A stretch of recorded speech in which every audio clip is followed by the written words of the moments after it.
statistics do not do justice to what Cee meant to rock basketball. The statistics do not measure determination, hustle, unselfishness, and guts. I've been watching KSAC basketball since 1988, and I've seen a multitude of outstanding players both playing for the Rock and against the Rock. And without a doubt, Cee Russell is the best point guard I have ever seen in Division II.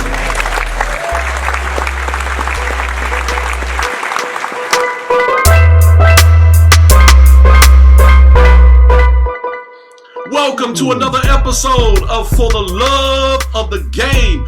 Today, we've got a Virginia Hoops legend. Today, we've got a Slippery Rock University legend. Today, we've got a Warren County legend in the house today. One of the greatest to ever do it. One of the greatest point guards to ever do it. Today, we have Cee Russell in the house. Welcome to For the Love of the Game, my brother. Man, thank you, champ. That's a drop the mic moment right there, man. I appreciate you. Amen. Wow. Amen. We always hit everybody up with this question. And the question is, how and when did you fall in love with basketball?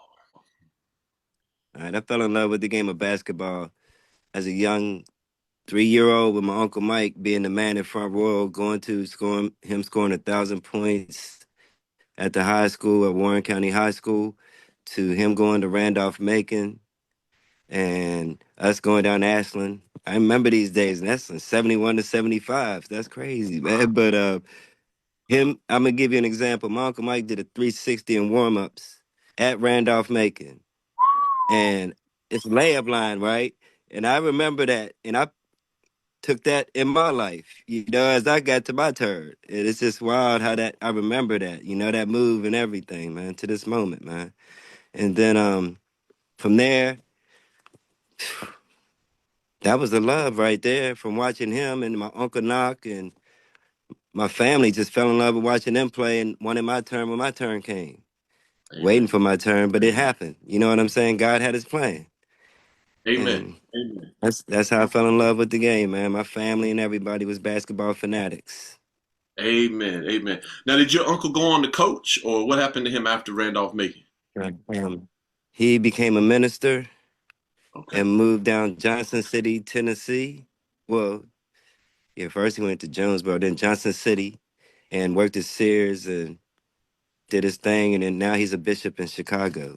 Oh, that's awesome. At a church in Chicago. That's awesome. Yeah, so he's my godfather. I'm a Q dog because of him. He's an Omega man. So that's, he's my God. Everything about it made me get to where I'm at, to be honest with you, man. Amen. Amen. Well, that's a lot of connective tissue. My pastor is an Omega Psi Phi as well from North Carolina. And yeah. Love your pastor.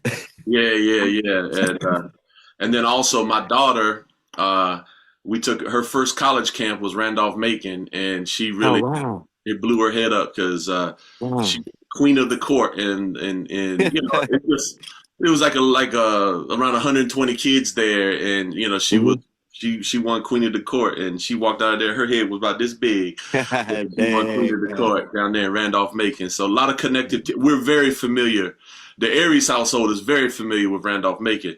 So Uncle lit that match. Amen. Family lit that match. In Warren, did they have any AAU back then, or what? Nah. They had nothing back then. We had youth leagues. Coach Moose had before fifth grade, we started a youth league Saturday mornings, type of thing. Maybe elementary, but we got to play Saturday mornings. Coach Moose up and let us get up there and live our dreams to what we saw at the high school game Friday night. You know what I'm saying? Right. And it just set us, basically, it built me personally to wanting to be like them guys I saw play on that court we played on Saturday mornings, and it happened. For real. Was that Bing? Is that Bing, Cee? No, we was at Warren County High School back then with the youth morning youth teams. Okay. Bing, you saying Bing Crosby? Yeah, I've heard about y'all's old school games out there. Yeah, that's another story. Hey, did you know there's this little button? It's right here on the video. And it reads SUB. SCRIBE. And when you click that little button, an angel gets its wings. For real. Yeah, man. We wow.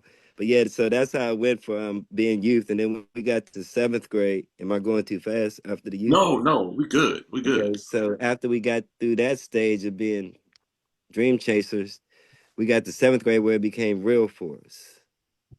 And we got to have our team, and our team, me, Stevie Burrow, Greg Porter, Bradley Ford, and Daryl Whitmore. We had a five, and we went undefeated in seventh grade.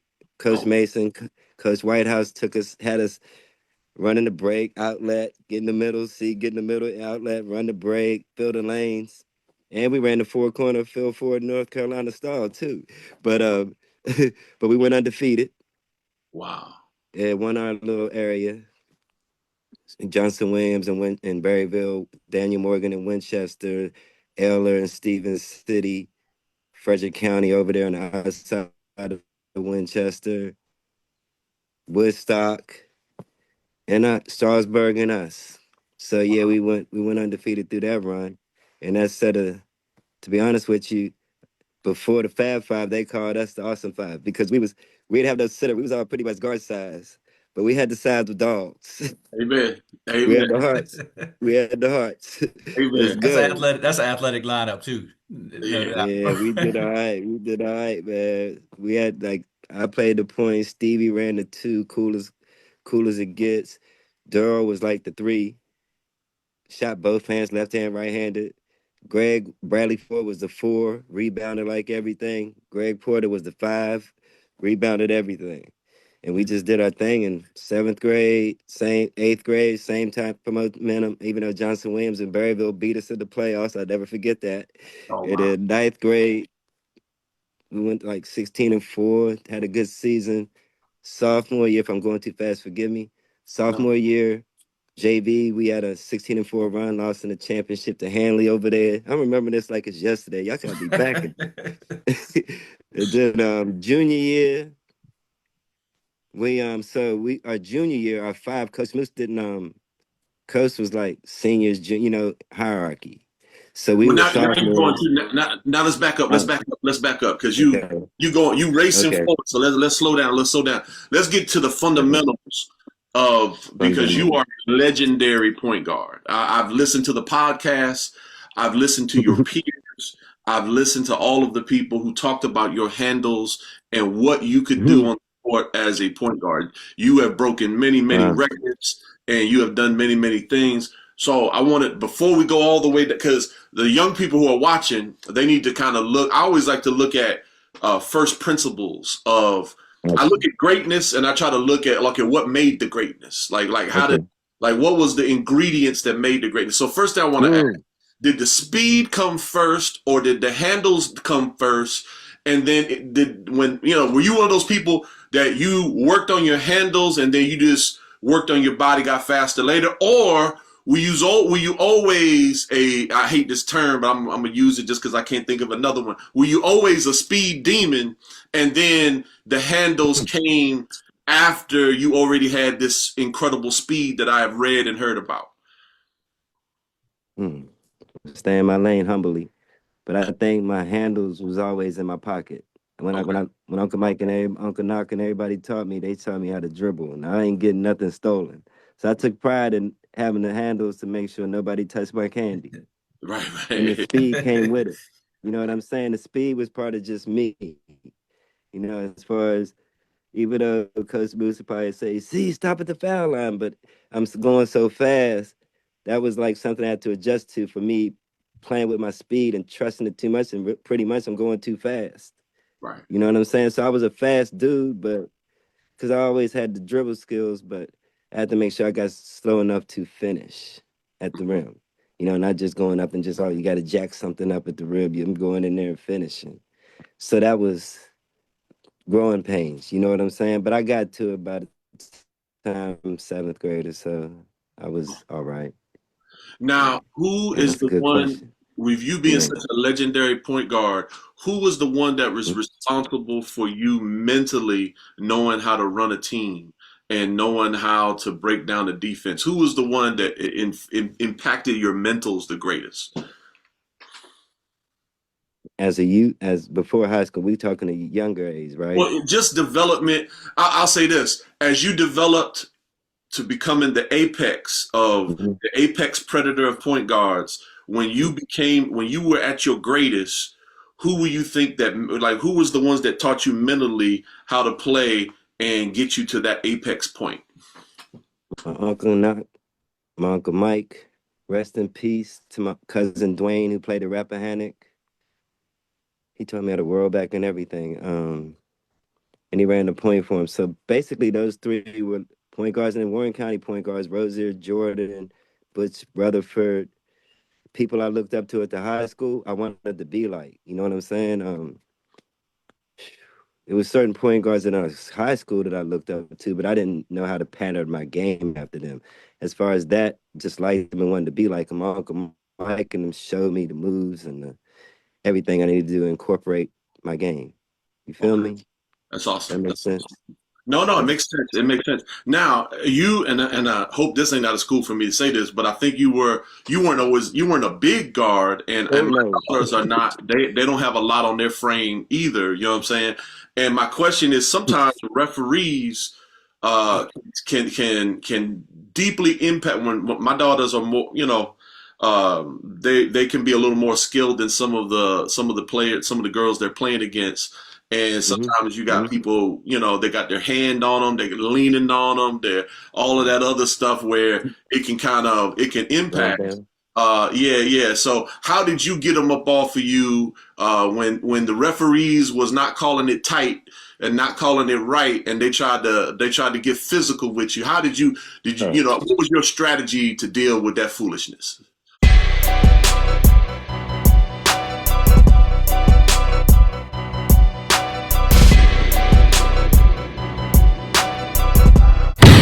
Tune in and like and subscribe for the love of the game with Tony and David. I ain't worried about you.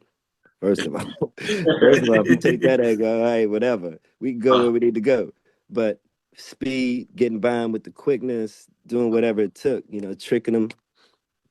It wasn't a crossover back then, left to right. You know what I mean? I couldn't pull up like that back then. But today I would be pulling up in the streets. I'm pulling. But back then, just beat them. Get to the points, drop the ball, drop the pass, teamwork. Because I'm a point guard, so everybody's eating. Right, right, So you just beat them, and hopefully somebody draws the help side. You dropping it to your man, right, right. and things like Using that. that But you ain't boxing gonna rough me mentality. You out. got to be too fast to let them touch you. Hey, Yeah, no, you ain't. You fouling me. You gonna do that, but I ain't going nowhere. I'm lightweight, but I still got my heart. Hey man, that's probably my baby's problem because she's trying to barrel through them, and she's trying to barrel through. She needs to work on that speed. So that's Yeah. that's that's that's good to know. Salute to your baby girl while we talking. Keep going, young lady. If you ever see Amen. this, go ahead. Amen. Thank you, man. Thank you so much. Thank you so Yes, much. sir. Now, who was the like and you talk about the mental development. How did you know of how to keep everybody happy? Because you it seemed like you had a lot of great players that you played with at a very early age. How did you go and keep everybody happy and keep everybody fed? Was for any point guards that are watching? Uh-huh. Like what was there any kind of equation that you thought about in your head, or was there anything that you thought about like, all right, this is how I'm gonna get them off, or now I'm gonna get me off? How did you find that good balance of when to know when to pass, when to keep them Mhm. happy, and then when it was like, no, no, no, I'm the one, I gotta go and I gotta make this shot? Well, how did you find that balance? Oh man, playing with Coach Mason and Coach Whitehouse, and then getting to Coach Moose at Warren County. See, stop at the foul line. My Coach Moose, you could probably hear echoing in Warren County High School because running the break, I go to the rim, but he'd be like, "Stop at the foul line." You know what I mean? So it was like me learning how to stay as a team and not just go on some individual work, because you have to basically you run the fast break. Why are you going to go all the way to the rim and you got a dude on your right and you dude on your left and a trailer? So you are killing the whole plan. Just going, so in the end it became instinct. You know what I mean? The coaches and had a and he let me know that I was throwing the ball away. Like I be in practice, just throwing no looks and all that good stuff to me. It did what the ball hits off the back of the wall. He's like, that's 25 turnovers, see, in practice. So that type of stuff set my brain, to be honest with you, in the end, where I got accoladed to being a point guard and not overdoing it. So you You just feel feel like what I'm saying? I experience was kind of, always saying, so yeah. experience Yeah, kind of brought that. experience and getting punched in the head, not punched literally, but you know what I'm saying? But punched in the head, like, see, what are you doing? Yeah. It was real because they got on me and they was right. Like at being real, I ain't going too fast, but it took me to get older to understand what I was mad at as a youngin'. Mm. Like being yelled at, why you yelling at me, man? Then as I got older, like you just said about your daughter, I'm watching it and the mistakes my daughter, I used to tick her off. I had to sit out the way sometimes because I would react to what she did and the stuff I did when I was her age. Right, right, right. So I had to, understand what I did was not smart as an adult when I was reacting like a soft dude as a young. It didn't impact my brain enough. But Right. getting older, it set in and made me a smarter player. Amen. Very, much smarter. I ain't saying very smart. Much smarter player. Amen. Amen. Now, you mentioned about the coach beating on you, and I think I know the answer to this. Mm. And I'll even say a quick little funny little story on this one. Coach Fowler and I always joke about, there's two types of coaches. There's Mm-hmm. Knights, and then there are Bob Knight.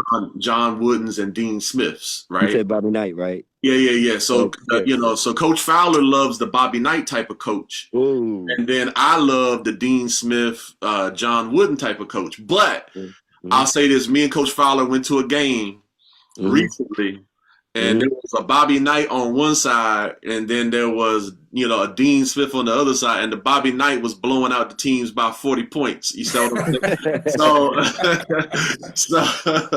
So, I think Coach Fowler done moved me closer to the Bobby Knight side. I might surrender my Bobby Knight side. You were even defending them. Yeah, yeah, yeah. So Coach Fowler, just so you know, I emailed that coach as well. I said, "Good job," because he had a smaller team and he was putting it on folks. But I asked that question. Uh, Cee Russell as a point guard who had to be an extension of coaches. Mm-hmm. Which style did you? Or let me ask this two different ways. Which style did you prefer, and then also which style did you flourish under? Which style got the best out of you? All right, I prefer John Wood. Okay. Uh, from that perspective. Right. And Coach Fowler, sorry, I can't cuss. But those coaches, Bobby Knights. Right.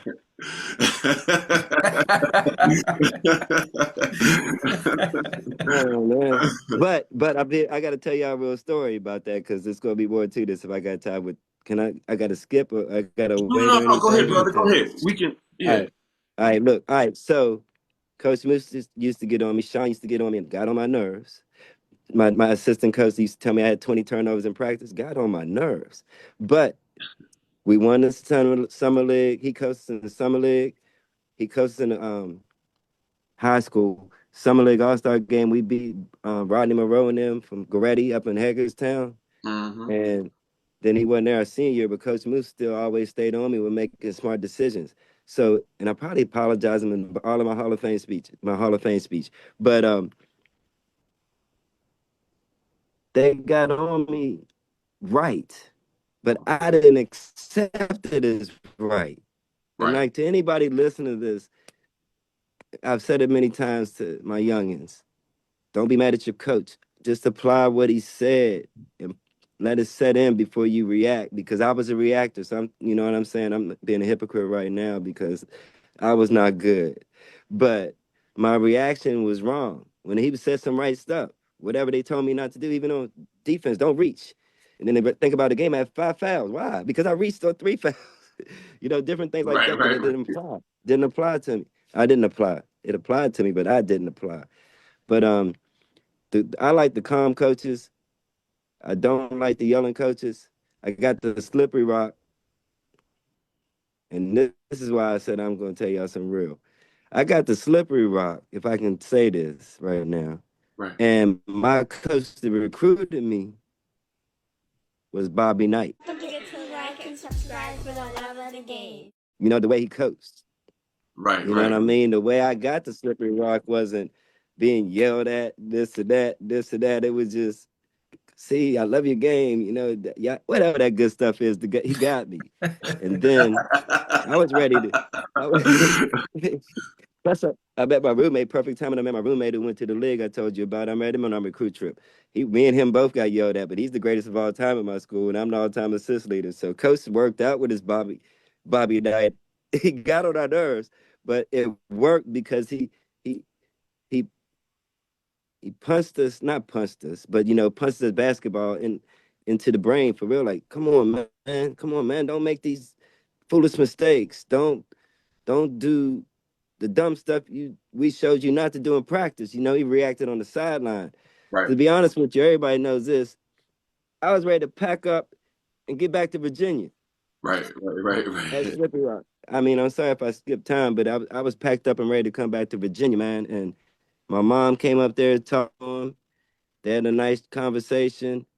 She changed my mind as far as where could I transfer to. I was recruited at Bridgewater too, because Leatherman, salute to him. But if I could have gone back to Bridgewater, I knew that because I knew Coach Leatherman had love for me.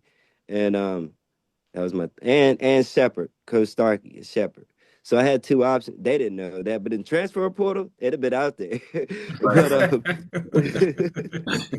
But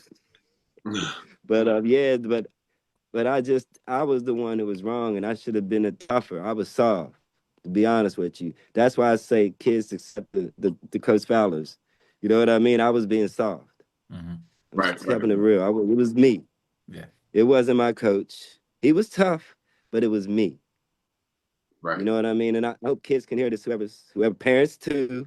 Well, I'm saying that. But a tough coach is needed. Right. A tough coach is needed. It's just, you got to be in the trenches. If you got to get in the trenches, you got to get in the trenches.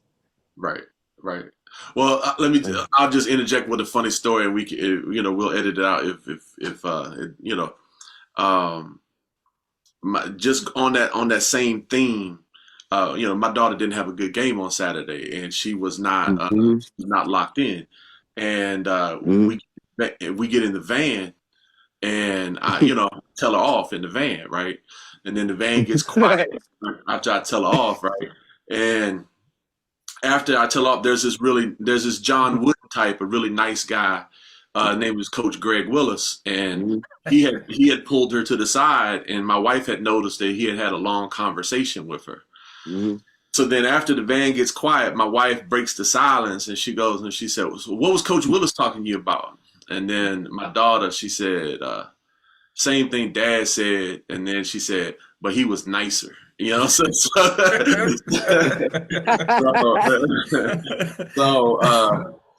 like, the reason why I mentioned that is when she listens to this, what you said, their ability to receive criticism and understand that these adults don't have it out for you, that we're trying to get the best out of you, that they can understand that, they can recognize that. So like I tell my daughter, I always look at it as you gotta listen to what's being said and not how it's being said.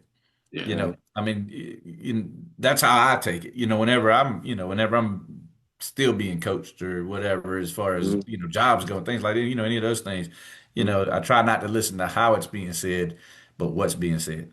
And hey, that's great words. Yeah, and you can play for anybody if you go with that perspective, because listen to what's being said, not how it's being said.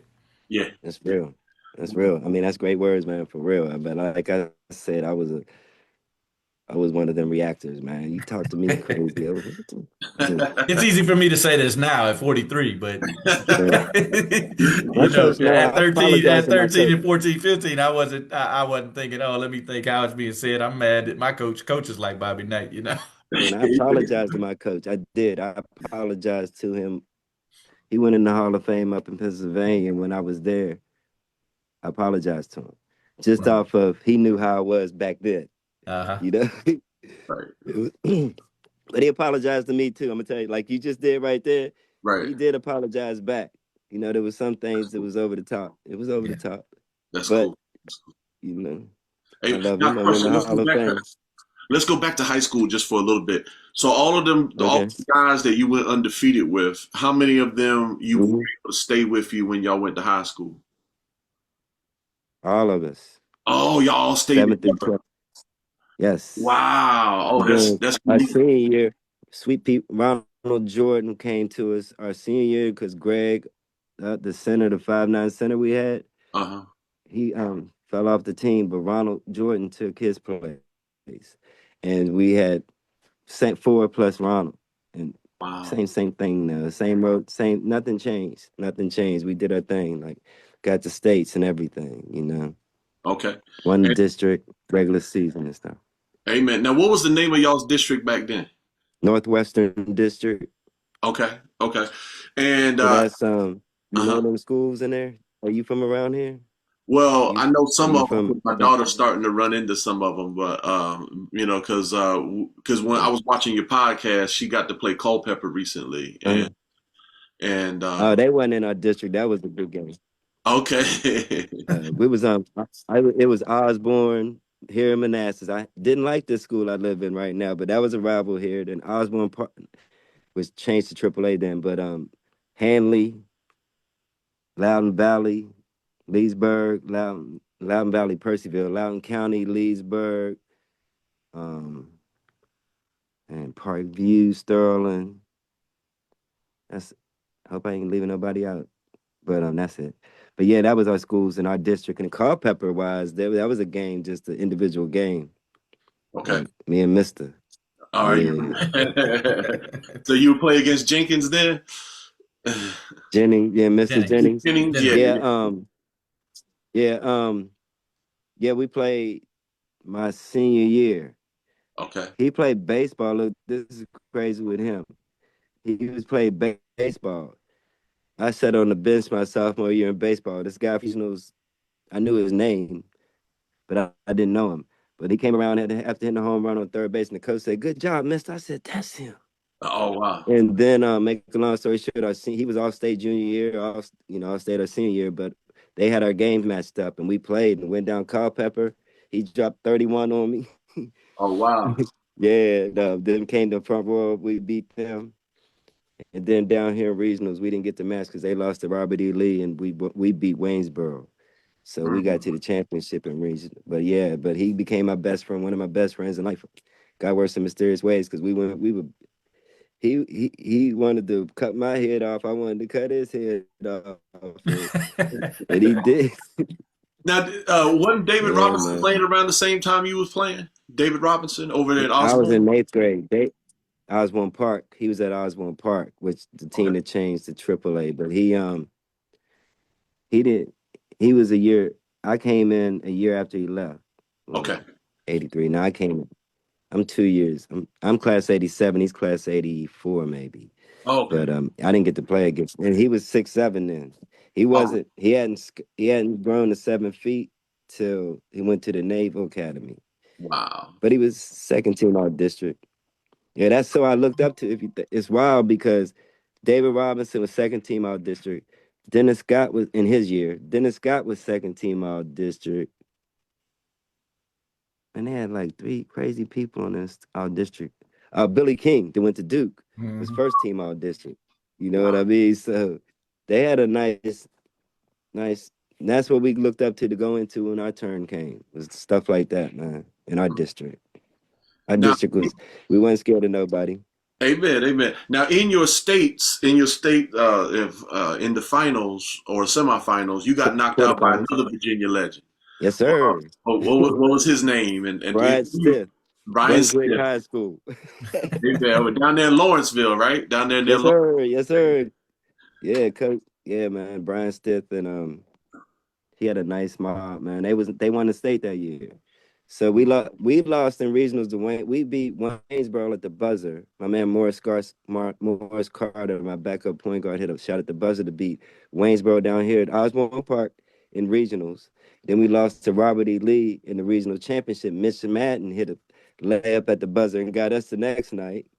So that sent us still got to go to states that year. We were the number 8 seed, played the number 1 seed, which was Brunswick, and we blew a lead.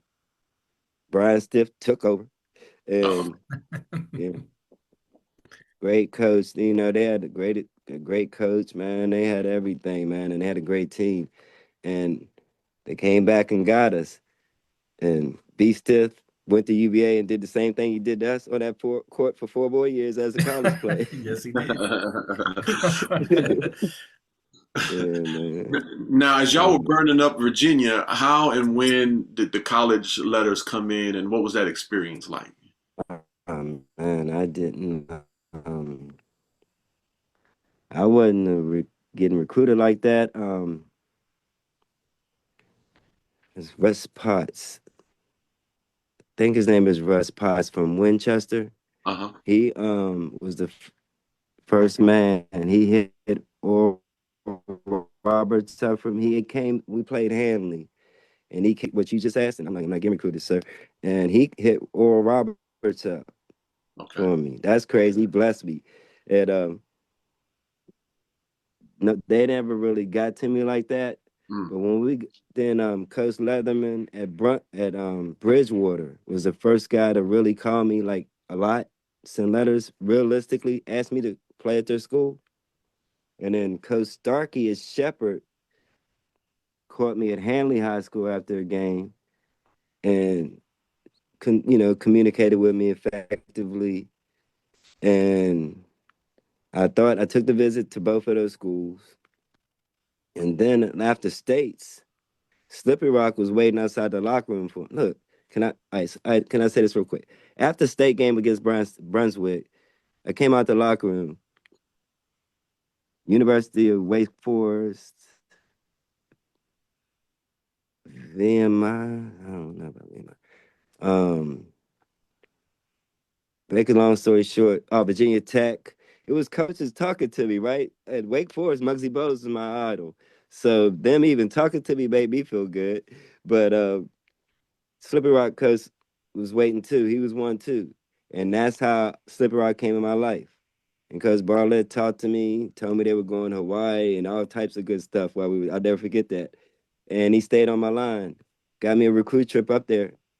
Flew me into Pittsburgh. Slippery Rock's like 50 minutes from Pittsburgh.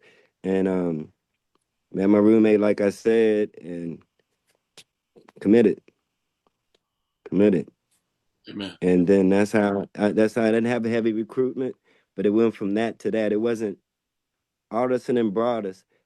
Actually, the day they called me is the day I committed to Slippery Rock.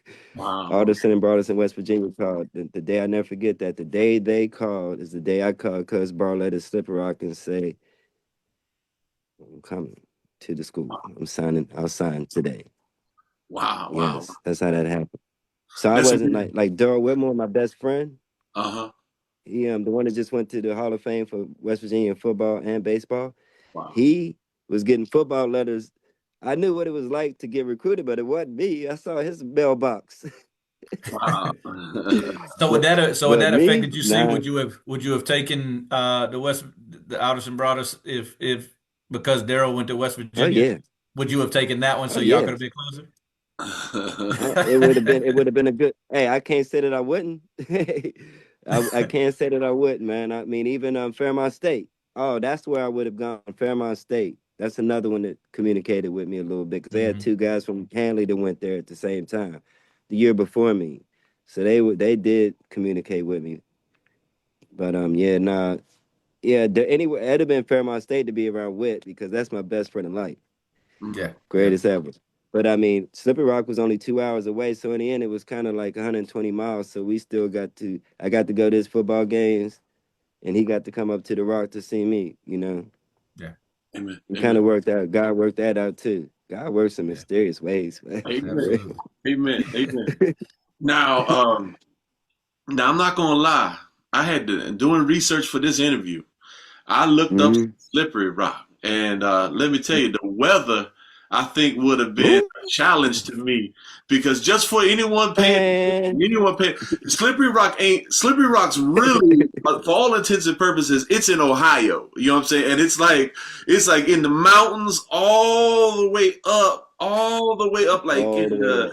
Appalachia, Uh, like it's way up Erie, there. Pennsylvania. Yeah, Yeah, yeah, Erie and all that up there, man. The weather is different. That's yeah. another reason I wanted to transfer. But look, the first time it snowed, like a real snow, for real, hey, for real. The first time it snowed, our first game at the Rock, it had like inches, right? So I'm thinking our game's gonna be canceled. And these people don't stop. Snow ain't nothing. Hey, school ain't canceled. Ain't nothing happening up there. I had to learn all of that, how to move in that life, man. But yeah, Slippery Rock's different, man. It was different weather. Yeah, Pennsylvania. yeah, I could imagine that especially for because me and Coach Fowler, we from the Kakalakis, and we just that weather alone. Because I've had to go up there before, and I've had to drive up there in the winter before. It ain't no joke. No So I can joke. imagine that had to be a culture shock for you. Culture shock. For real. For real. Yeah, Yeah. It wasn't smooth money. It was right, right, it right, was right, right. adjustment. It was adjustment, man. I was probably wrapped up with a London fog and all that back there with people wearing just sweat jackets.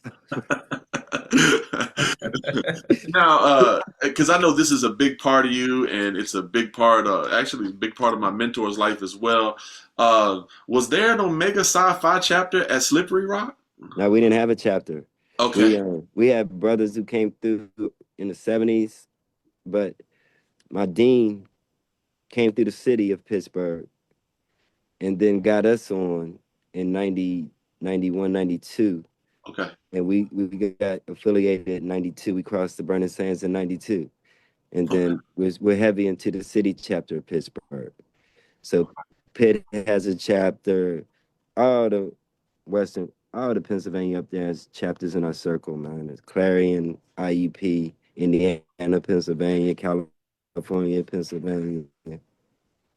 Everybody in our conference, man. okay. Now, also, let me, Yeah, because these kind of things, it just kind of puzzles me. yeah. 'Cause, So this, but we're there now. okay. Oh, you are there now. Okay.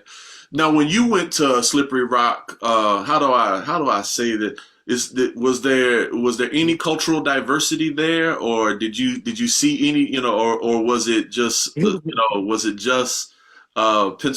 Like what was it like? Yeah. So it wasn't cultural diversity, Okay. but He was used to that being from Front Royal that's what anyway. I was about to say to you. Hey, Coach Fowler knows what it is. I was about to say I'm from Front Royal. But to me, I love everybody, Amen. right? Amen. And my mom didn't raise me on color. I Right. understand, if people don't like my color, if you don't like my color, I don't like you. I don't care about that. Do you? Right. You Right. better stay out my lane.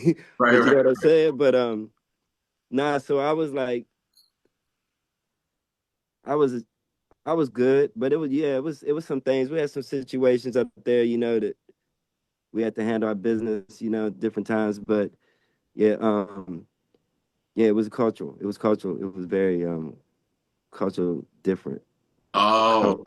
Culturally different when it came because we had Pittsburgh for the blacks on the campus. We had like what 300 maybe. Mm, I don't know, maybe around there, but it wasn't 6,000. It was 7,000 students there. okay. So you know what I'm saying? To do the math to the not to you personally, but to just saying it like that. Right. But yeah, and it was tough. But I'm from Front Row, so it is what it is. I was already mentally there. So if I know you, if you don't like me, I don't like you. It is what it is. I know your dinner table has conversations I don't like. Right. Right.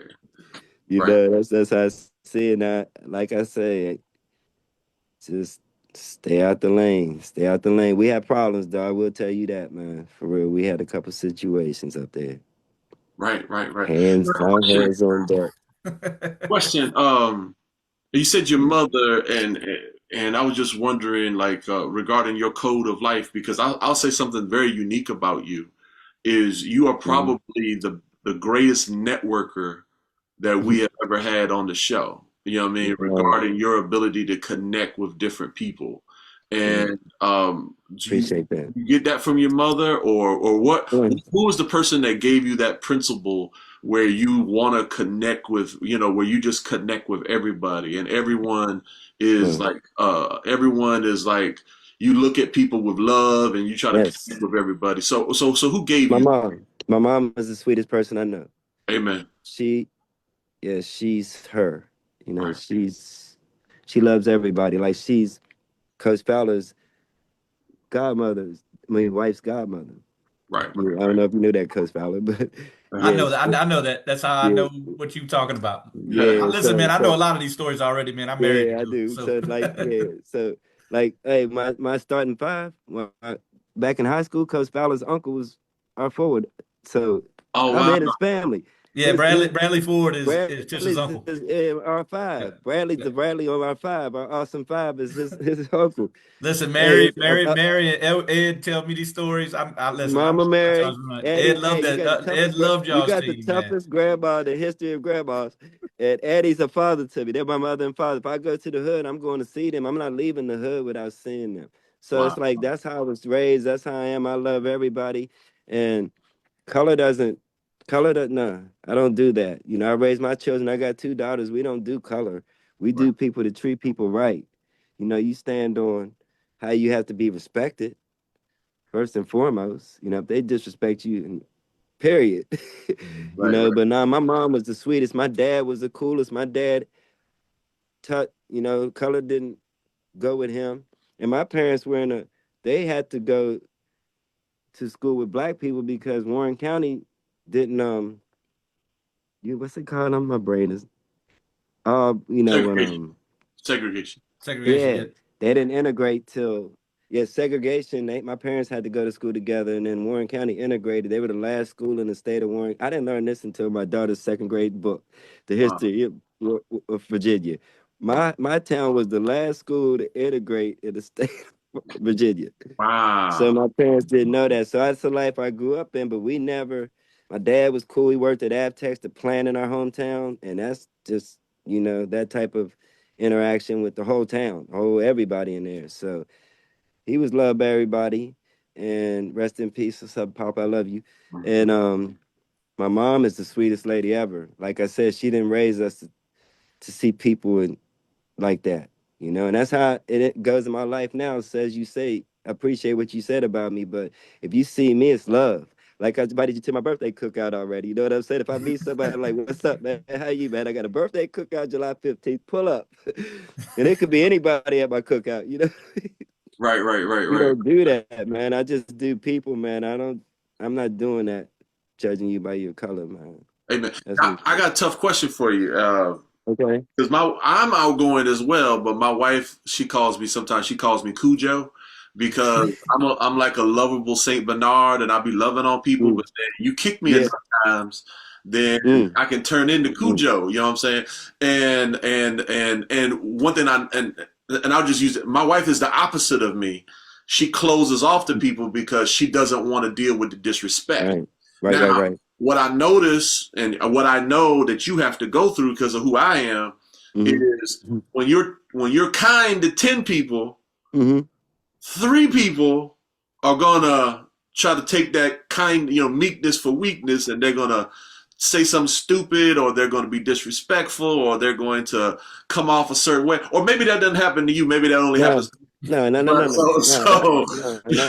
So my question is, how do you handle that when that 3 out of the 10 act stupid? When I blink, it's a reason. I got receipts on my blinking. I ain't just blink. I got receipts. I ain't just do it. You know what I'm saying? So if you do something to make me react, I'm reacting. I'm not whatever it is, man. Right. I got no Back to the good stuff of Slippery Rock. You took that team to the tournament, didn't you? Yeah, we won our freshman year. So they were like 7-20 before we got there. My freshman year we upset Navy. We beat Navy. We upset Navy. out there freshman year. Look, that's the first time I ever got called to a press conference. It was light, but I hit a shot to help us win, but my roommate dropped 20, so they called me and him to the press conference. We upset Navy, and then we made it through our conference. Our conference is very tough. We was like 5,500, and I had a shot at the buzzer. Only shot I hit at the buzzer ever in my collegiate career. At the buzzer to tie the game against Lock Haven in the playoffs. We ended up losing in overtime, but that's the only thing I can remember about that freshman year for me personally is that shot. And I didn't back to the coach saying, see. Yeah, well, I set the bench my first.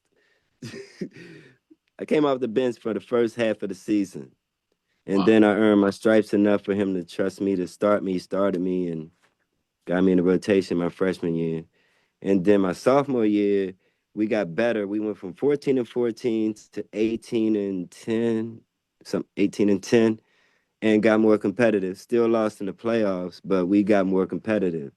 And my roommate that went to the league averaged 18 as a freshman, 20-something as a sophomore. Then we got to our junior year, and this team right here, can you see? Uh-huh. We went 12-0 in our conference. Wow. Undefeated, number 2 in the nation. That's when it got real for us. But all that undefeated, number 2 in the nation stuff, and then we lost an NCAA tournament the next week. Same team beat us 2 weeks in a row, man. So that's something that still sits in my soul. And then our junior year, we went 23-6 my junior year. And then our senior year, we went 23-9. We made it back to the NCAA tournament. Wow. So our last two, and my roommate got drafted. First team all conference. I had my junior, a guy named Bill Johnson. What's up, Big Bill? He was player of the year for our west side of our conference. My junior year. And then my senior year, my roommate, Myron Brown, was player of the year in our side of the conference. So we had solid teams, man. And you couldn't, for Slippery Rock. So our freshman year, you could probably go to the game and kind of stretch out a little bit to watch the game. Right. Our freshman year. Sophomore year is a little more condensed. Our junior, senior year, they had to have bleachers, standing room only. Wow. The whole area, Slippery Rock area was in there. You had to get there for the girls' game. And that might not make it be a good time either. Because it was a standing room only in our field house. That is awesome. Yeah, so we got now, and we beat Ball State beat the heck out of us. Our senior year, we went up to Ball State and they beat us by 40. That was the mollywop. But all the other D1s, we weren't never scared of D1s. You know what I mean? We were D2. No disrespect to anything else, but we weren't scared of D1s. And Ball State is the only one that made it reality. But everybody else, they was on pins and needles against us. From Navy, us beating Navy, to us beating Cleveland State, to us beating, Ball State, not Ball State, Youngstown State. Yeah, we snuck in on some of them.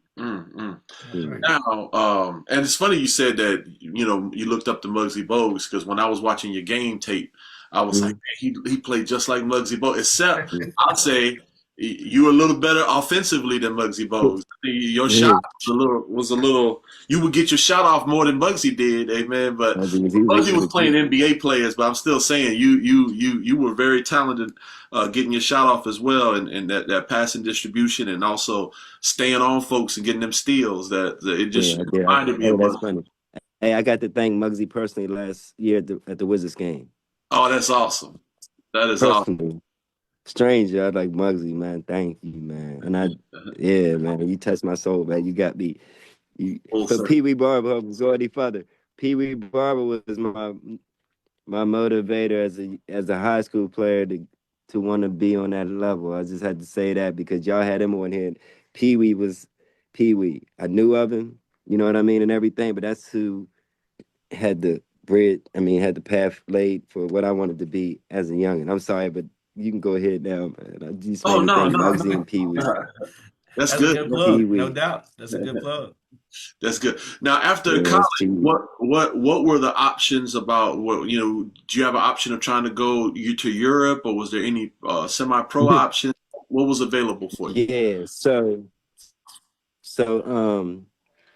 the World Basketball League is the 6'5" and under league. You might want to Google that. But the World Basketball League, I was watching TV in Slippery Rock, and I see my college coach on TV showing Youngstown Pride, because we went a made basket break, right? So in Slippery Rock, you score on us, we already running.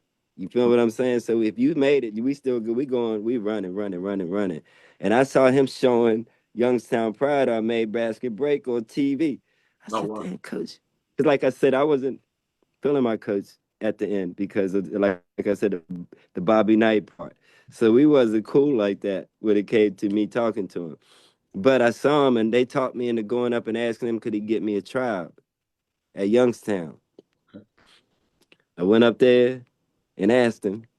He said, "I'll let you know," basically. And then he told me bring my sneaks, and he'd take me up for work to practice. And they already had made cuts and everything. So it's during close to.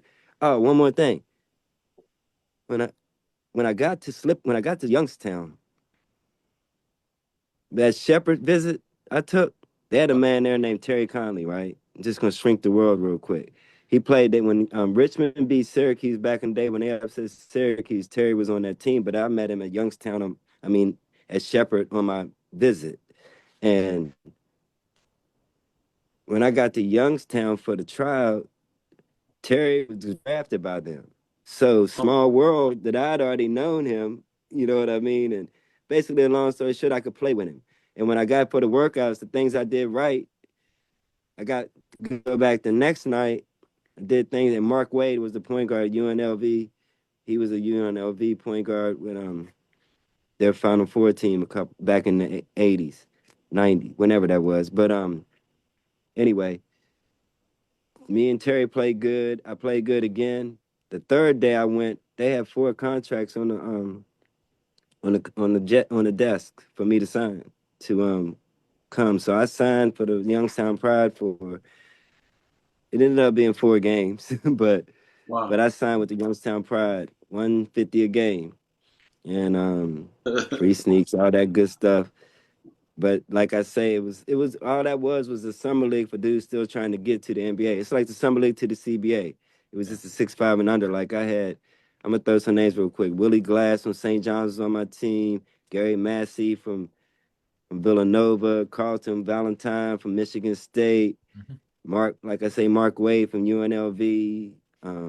Red, and so it was dudes that were NBA level dudes. It's just a matter of their opportunity. Like Mario Ellie played on that team, Oh, not wow. my team, not my team, but the year before, Mario Ellie, Tim Legler, a couple other dudes came through that Youngstown Pride and made it to the NBA. So it was that window. If I got it, if I just didn't earn it. And Mister got to the league. Myron, my roommate, got to the league. C went back to school, finished his degree, became a Q, and got back home. Awesome. Yeah. That is So I awesome. did make it a Now, little bit, but it didn't make overseas. Nah, okay. I went to those overseas. With, hey, I would say this on your show. Hey, those overseas camps they be inviting you to. That's a money grab. Whoever's looking at this.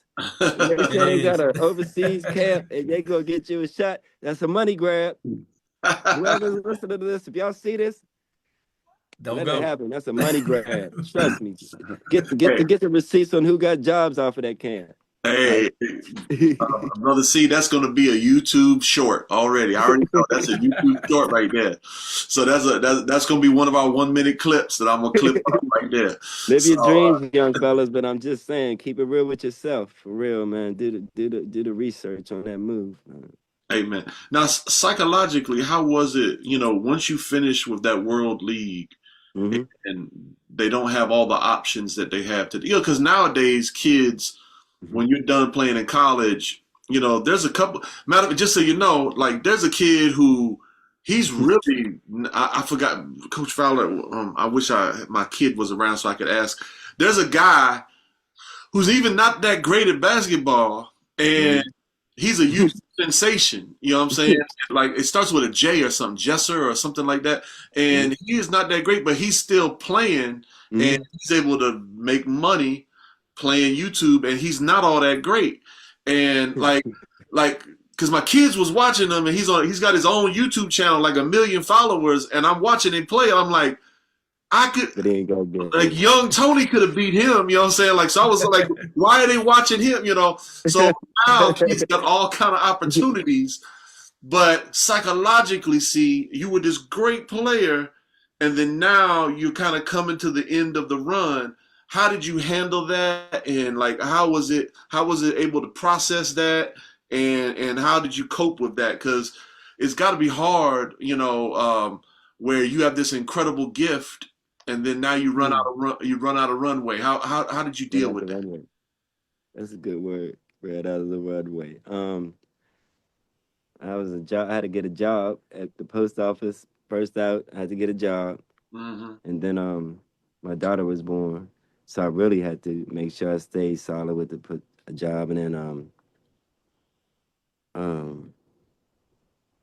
helping the next generation who's coming. You know what I mean? Who's coming into the basketball game? Who's trying to live their dreams? So at the crib where Coach Fowler and I are from, I was just around the gym, always playing and doing things to stay with everybody. I wanted us to be repping. I wanted Warren County to be Warren County. So when Coach Moose called on me, like his son Robbie was, and PJ Tanks and all my guys, man, I was making sure Tyson Brooks and everybody who was following me, I wanted to do, if I made it, y'all can too. And that's how I felt. I wanted to make sure I play, you know, I'm just C from Belmont. But at the same time, I'm still going to be at the gym, and we can hoop, and let's check it up. Right. But inside of checking it up, let's win for Warren County and get to states, and hopefully get to the regionals, hopefully. But understand there's always eyes in the building. I'm an example. I got out of here in a full ride to Slippery Rock. Get out of here. Right. You never even knew where that was. You know what I mean? So and that goes not just from after me, but as I live life, period. Even down here in Manassas, man, I'm me, but I made it, and just don't sleep on the fact that there's always eyes in the building. You never know. Never know. Amen. Amen. Now, as you know, and you segued into coaching, what did you coach at schools? Did you coach AAU teams? That's funny. Training? How was your coaching transition? Okay. All right, so immediately after my Slippery Rock career, I coached the JV team at Slippery Rock High School my first year. Just showed them love. Yeah, I did do that. That's the only time I was ever a head coach. Okay. But I did coach JV that my 5th year of college. And then when I got home, me and Mr. started training. Me and Mr. Jennings, we did some training, individual training for a little while. Before he got into go back overseas. Something he did that we slowed down. But I never personally coached. I just was always training and helping and showing up and hooping and doing things. When I moved here to Manassas, from Royal, once I moved here to Manassas, I was around this area. But at home, when I was home for those first few years before I moved here, I was always at the park. Bing Crosby, Coach Fowler, check it up down there. Hey, yeah, the Warren County Middle School in the winter. But then, like I said, I fell in the coach, and Mike Dufresne from Osborne High School, George Mason, came back home and coached at Osborne, and he asked me to coach the Osborne young fellas in spring league. So I did coach. It wasn't official, but I did was the head coach for the spring leagues and fall leagues that they had, and you know, I gave them what I could give as far as it was John Wooden, no. It wasn't Bobby Knight. Kind of in between. You got a little bit of both. Yeah, I was here and there, but I was like just on him, but I wasn't like how my coach was on me. I was just like, come on, man. You know, I wasn't like, what the? Right. Maybe a couple times. But it wasn't I couldn't coach like that, and I wasn't That wasn't my energy. That wasn't the energy I gave. I give love, get love. You know what I mean? And I couldn't throw those stones out of a glass house on Bobby Knight. And when I was a dude who lost my motivation off of the yelling, it didn't throw no gaslight me. You feel me? So I could never do it. I understand it now, like I said. But back as a coach with those fellas, I was on them. But it wasn't it was just something to help them be the best of themselves. Get buckets, run the court, help your team. You know what I mean? Don't be down, don't be crying. Ain't no crying, that's illegal. Right, And right. and yeah, that's illegal. And let's go. Check it out. Fear no one. Fear no one. Amen. Amen. Amen. Yeah, I'm glad you said that because someone looked at me like some parents looked at me like a psychopath one time because someone threw my daughter down and her head bounced off the ground, right? And her head bounced off and then she had to be carted off and she's sitting in there and she's starting to tear up. And then I said, "Is a bone sticking out your head?" And then she said, "No." And then I said, "Don't you cry around the enemy." And then everybody looked at me. Everybody looked at me like, "Oh, he's psycho." You know? We relate. Yeah. Tell her, I said, crying for the band. No. Crying for the band and crying for church and crying for funerals. Crying is not for basketball, you know. Exactly. I told her, I said, next time you cry, you better have a bone sticking out. You know what I'm saying? And I don't want to hear that. So we relate because my daughter wrecked on a bike, and I thought she was gonna cry. She wasn't crying. I'm like, yeah. You know, she got beat at a softball game. She had a nut too. Fred Flintstone, no crying. Well, just suck it up. You know, if you crying and you hurt, I know it's real. Yeah. She flipped it on me because when she had her greatest game. She went off one time and like she even got an and one and got fouled and all this other stuff and she was going off and she caught me with like a tear of joy. I said, listen, tears of joy is different than crying because you acting like you soft. You see what I'm saying? So that's totally the enemy can't take advantage of you for a tear of joy. You know what I mean? It's a little different. You know what I mean? So what you call it? That's real. Yeah, we relate. Amen. Now, you deal with something that actually one of my church members deals with, but I can't ever, they don't want me talking about it. But you deal with something and you deal with it publicly like a trooper. And I think a lot of people need to know about it. And, and if you could educate people on it, amen. And if you could educate people on it, can you educate our audience of what is MS and what can be done and what are we hoping for the future with medical breakthroughs to happen with MS and how are you dealing with it today? MS,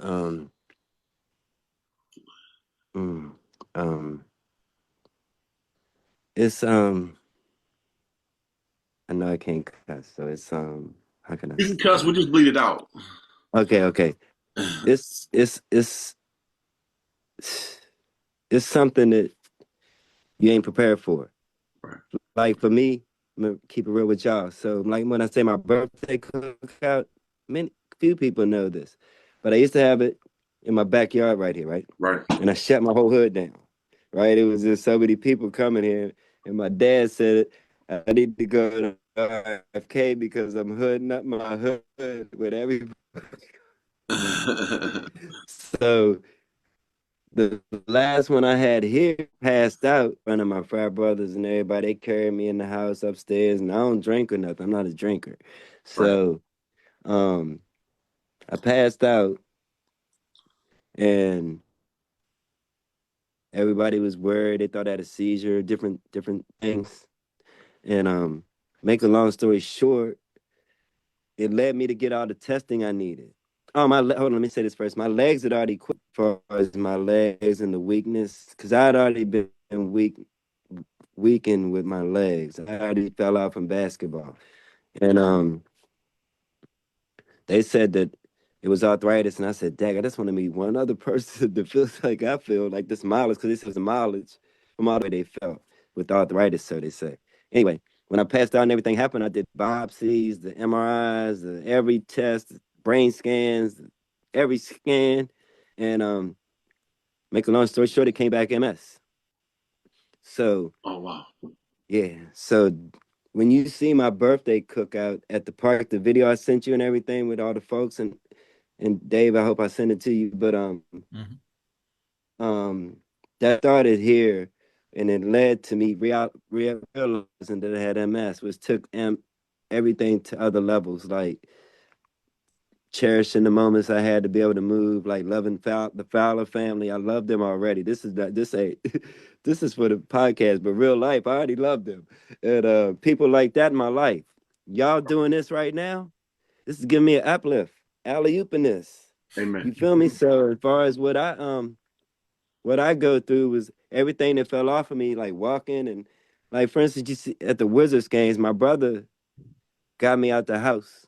Jay Wall and them back when they were youngins to be moving and be active because I had already slowed up all the way. You know what I'm saying? I was like, I ain't going nowhere. I don't feel like doing nothing. And I felt all the way out. But him getting the tickets put me back in the mix in DC basketball and different things and seeing people and folks and love and I found a way of understanding the strength it gives me everywhere. I'm not just saying the games. I'm saying everywhere I go. If I see you and I show you love, you show me love is strength. right, You know what I mean? And that's how I see it, and that's how I go. It's God, whatever God did this for, He did it for a reason, and amen, I'm going to fight through. I ain't going nowhere. amen, amen. Invictus, man. So but yeah, like I say, y'all blessing me right now. So everybody out there, look at this video right now, and I'm standing up, man, real quick. Amen. You see y'all? Can y'all see me? Yep, yep. All right, so this right here, man, I got it now. But things like this, man, I ain't feel like standing up, but I did. You feel what I'm saying? Motivation like this in my life. And just seeing people and the strength people give me, man. I tell people you give me strength, they probably like, what the hell? But nah, you did something, man. Because inside of this, all this MS stuff we go through, man, it's positive vibes got to come. I'm positive vibes only. So if you ever see my post, give love, get love, or whatever, that's what I'm about, man. I ain't about, man, keep the hate over there. You know what I mean? So if you show me love, I'm showing you love, and inside of that, you're giving me strength. Amen. Period. You Amen. know, and that's how I look at life, man. And I love everybody. You know what I'm saying? Amen. Amen. I want to speak it into existence now, man. I think some organization, some basketball organization needs to be wise enough to hire you as their spokesperson. You know what I'm saying? Because I really think I know you were a great point guard, but I think you as a spokesperson or a front man to a basketball organization, I think you would even you are just designed for that, man. With your networking skills and your positivity and your knowledge of basketball and the people that you know. Like if I was the Wizards owner, I would make you like the front man for the Wizards or the front man for you need to be does Slippery Rock ever use you for recruitment? You know, there's probably 1,000 other people that probably feel the same way. See, Yeah, but I appreciate no, that. I you won't miss appreciate a that. I've Wizards heard that game. I know before. I know that for a fact. Yeah, that's a fact, man. I've been there. I'm 10 toes down, man. Even though we struggling, I'm still there, man. And like I say, man, it's just I've been asked to do different things, man, and I support when I can. Like they did a basketball tournament in Cee Russell basketball tournament at Osborne down here a couple of years. You know, I support Osborne and I go there and they brought some teams in to play each other, man. It's good games, 2 years in a row. Cee Russell basketball tournament at a rival school that my daughters graduated from, but I didn't care about Osborne then. I love Osborne now. They Right, got my name up on the scoreboard, Cee Russell basketball. right. but but it's love now. Osborne's home to me now, family to me. But yeah, I do anything to support the cause and bring people together, man. And like I said, I got a fiance I love much, and I do anything for her. She just walked in, so things like that, man. I got blessings in my life, man, That's and awesome. friends, real friends, man. And like I say, y'all are my friends. You Amen. stuck with me, Chad. Coach Fowler, you already know. Yes, But sir. yeah, man, we just keep it moving, man. Positive vibes only, man. I Hey, told Pee Wee when I talked to Pee Wee, got to tell Pee Wee how much he blesses me. Y'all's interview with him, uplifted me without even knowing it. I'm looking at Pee Wee. I looked up to him and I watched the whole jump, man. I said, I'm a life he touched. You know amen. what I'm saying? I'm one. You Amen. know, I mean, and that's just. I love y'all's podcast. First of all, man, Appreciate I got my own. The 6 degrees of C, John. They try to get me to the studio tomorrow, but I would get there sometime. But you know what I mean? It's just I just want people to love, man. That's with me. right. Keep the negative over there. Amen. Man. Yeah. Amen. Amen. Now, you as someone who makes it to a lot of Wizards games, Mm-hmm. and as one of the greatest point guards to ever play in Virginia, Mm-hmm. who in the pro game do you really impresses you as a point guard? That when you watch them play, you're really amazed at an element of what they're doing. Who's someone that blows you away? Chris Paul. Chris Paul. Okay. Chris Paul is my guy. I'm a number 3 is my favorite number, but I'm biased. But CP3 for real has been my guy, man, because I met him in person. I was with Karan Butler, blessed me to meet him. And it was noise, but when CB introduced us, nice to meet you. So I know he heard CB Karan Butler's words in his ear, because it was loud and everything, but he actually greeted, and I was already his fan. So for him to just say, and all that, how they live their life, and all that time he's got to say what's up to me. It wasn't no, oh yeah, nice to meet you. It was what's up, C? Nice to meet you, man. That's real to me. You know what Right. I mean? And I just love but he's my point guard, man. And who else, man? I wish the Wizards had one I could say. Well,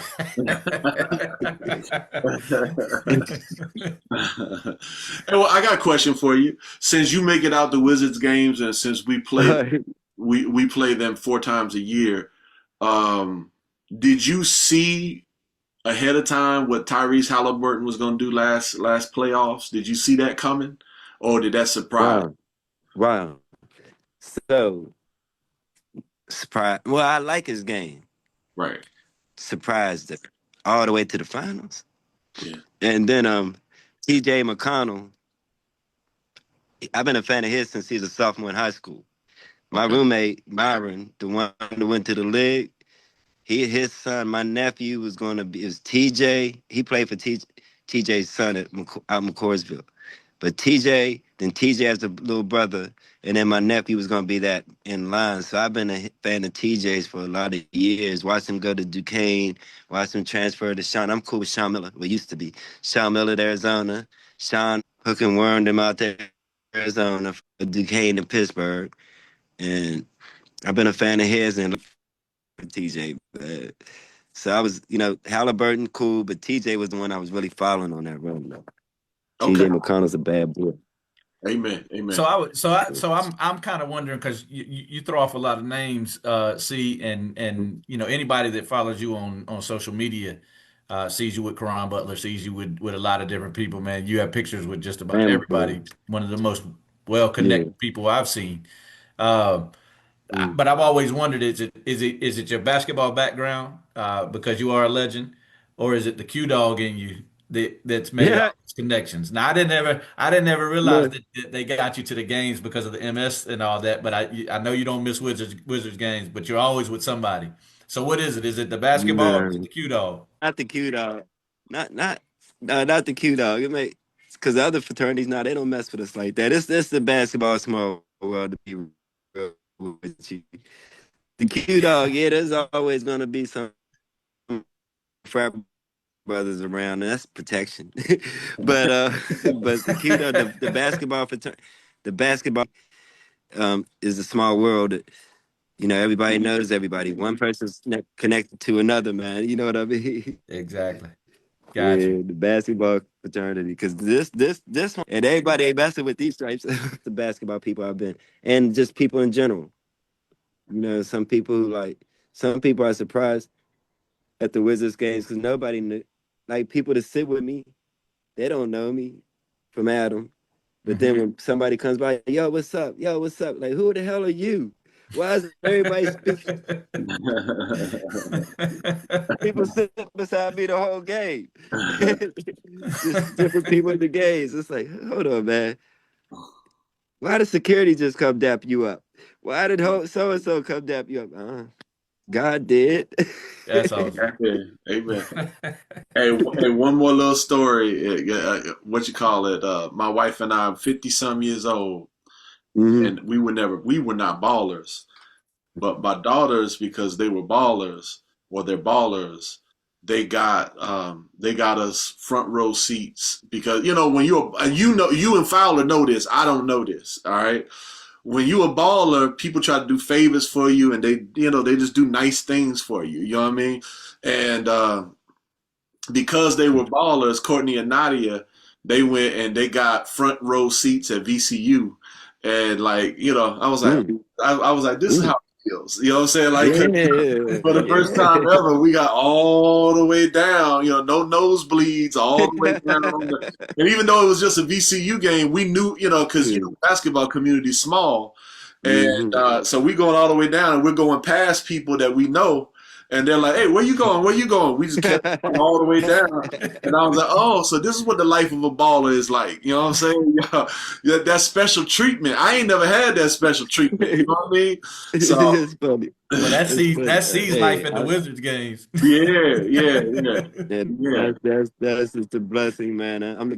I'm the brokest guy in that section, man. That's a blessing, though, man. That's a blessing. They ain't got listen. We edit that out. They ain't got to know that. See, that was funny though. We may want to keep it in there. That's funny. but see, now that might go viral, Coach. Sorry, there you go. Brokest guy in that section, man. But it's love, man. Hey, even though it was just VCU, guess what? We looked to the left and we saw old rich Richmond. You know what I'm saying? And we looked to the right and we're like, oh yeah, we probably the brokest one on this row. You know what I'm saying? So that's how I felt as well. But with that being said, though, life comes full circle. You get inducted into the Slippery Rock Hall of Fame. At that Slippery Rock Hall of Fame, a man that you admire very deeply and that he went and said that you were the greatest point guard that has ever played at Slippery Rock ever. So what was that experience like? And can you share your thoughts and feelings about the man who said that? Yes. It's wild because those words, that blew me away, man. Amen. It blew me away because it just did, man. Because I thanked him afterwards. I sent an email. I thanked him for sure in person, but afterwards I sent a whole email to thank him. Maybe even called and left a message up there. But I know I got to his email and I thanked him personally because it touched my soul. Because there's so many people that play in our conference is a beast. And to say me. Right. Nah, man, that right there, those words, oof. And then thanking everybody, man, because I know you really couldn't see the room, and I took 15 minutes when I was supposed to be 10, but sorry. But I thanked everybody, and it was just like so many people, man, it was in there that came and showed me love, man, and like I say, my coach, rest in peace to Posey, man. My assistant coach was the one who really got me there. Not disrespect to my head coach because he did too, but my assistant coach, Posey Rose, played at Wake Forest 68 to 72, 71. He got me there. And he had my mental. He made up an offense that I fell into perfectly. And I got to thank him. My uncle Enoch was there. My family, it was just everybody was there. And then my teammates came. You know what I'm saying? And one thing is, my roommate, Myron, I just want to make sure they knew that he was the greatest of all time. I just wanted to express that during that day and my teammates for everything we did. But it took me back to us and everything when we were in the gym by ourselves. Wasn't them with us in the gym shooting. Whenever the Christmas break, when there was nobody on campus, to pre-season and conditioning. We running mountains, all that extra stuff to get in shape, not mountains, hills. And everything it took to get to that position. You can't sleep on it because hard work pays off, and stay humble and hungry is what I tell everybody, my young, people I speak to at any time. Stay humble and stay hungry. And, you know, oh, one other thing, get in the weight room because I didn't do that. So don't sleep on the weight room because that's something. And still the greatest point guard in Slippery Rock history. And I'm blessed. My cousin said that. My cousin said that in the video that touched my soul too. But when that guy said it when he was introducing me, I was like, whoa, dang. So And who was it? Who was that? he was I don't think I our forget. audience won't know who that was. Nah, but he was a guy that did all the stats for the Slippery Rock games. And I Okay. forget his name personally, but he was somebody who did all the commentary and talking on the Slippery Rock games for the public and calling games, from the on the mic. So I mean, when he said it though, I really didn't remember him like that because there was so many new faces. I'm not old faces, but older 23 whatever years later faces. So I didn't know some of them people until they said their name. Yeah. But it was somebody. He was there because I found out who he was to say what he said. I really had to know who he was because I thought he was just an MC for the Hall of Fame. You Amen. know what I mean? But he had been there from when I was there, and he said that, man. It touched my soul, man. I'm glad that you could, man. You my man. uh, Hey, um, yeah, wow. But yeah, that touched my soul, man, for real. amen. I know what you feel about them faces, man, because I'm glad I kept all my high school and junior high yearbooks because Uh-huh. I'm running into people and they don't look nothing like what they used to look. So I have to get their names and look them up in the yearbook so I know who I'm talking to. You know what I mean? Because you done lost all your hair, you got Yeah, glasses. I yeah, don't even yeah, have my yeah. glasses on. But different things that you don't remember them as. Yeah, That's yeah, yeah. As we close out, Coach Dave Fowler, you have any closing thoughts before we let Mr. Cee Russell close us out? Yeah, so usually, man, I don't reveal how I know some of our guests when we bring them on. We both until the end of the show, till about this segment. But everybody kind of got the drift, man. That I know C through my wife, and through where I lived for a little while, or whatnot. But the stories were always there, man. You always heard the stories about C. Russell before I ever even saw C. Russell. And my wife's grandparents, Mary and Ed, talk about those yes. glory days. Ed talks about even the baseball days and things because Ed Hmm. coached you guys. Uh, You dang and right. yeah, and coached you guys. So I hear all those stories, man, and it's always cool to hear the stories. I love hearing about the past ballers, the people that have come up, Yeah. and those things. The Yeah. Daryl Whitmore stories. Oh man, they know it all. You and Daryl, Hey, and then of course Daryl going to Major League Baseball and playing for the Marlins, me, whatnot. Darl and Bradley. So me, Yep, Darl and Bradley were like this, and everything like you those live right across two. the street, right? Yeah, right there. So Yep. look, my favorite story. And you could edit this if you want. I don't know if you know this, but look, we played Loudoun County, right? Bradley Mhm. got into wreck at Center Court. Mama Mary hit the court. She'd be on YouTube right now. I don't Cause doubt it. I don't doubt it. oh Get yeah, your it hands happened real off of life. my son! She went out there. Get Hey, that she know, joker. hey, yeah. That's how that's Oh Mary. man, she went out there on business. Started on business. And That's then she had to Mary. fall back for my games after that. But yeah, Mama Mary went down there on business. Listen. I can believe that. She'd do the same thing now. Tony, you got to know Mary. Yeah, that's her. If you know Mary, I'm you know scared. exactly what we're talking I'm about, scared man. of her. Yeah, Yeah. that's my wife's grandmother. Not messing with her. Nah. Yeah, that's her. Hey, she's her. Yeah, no doubt, no Hey, doubt. her.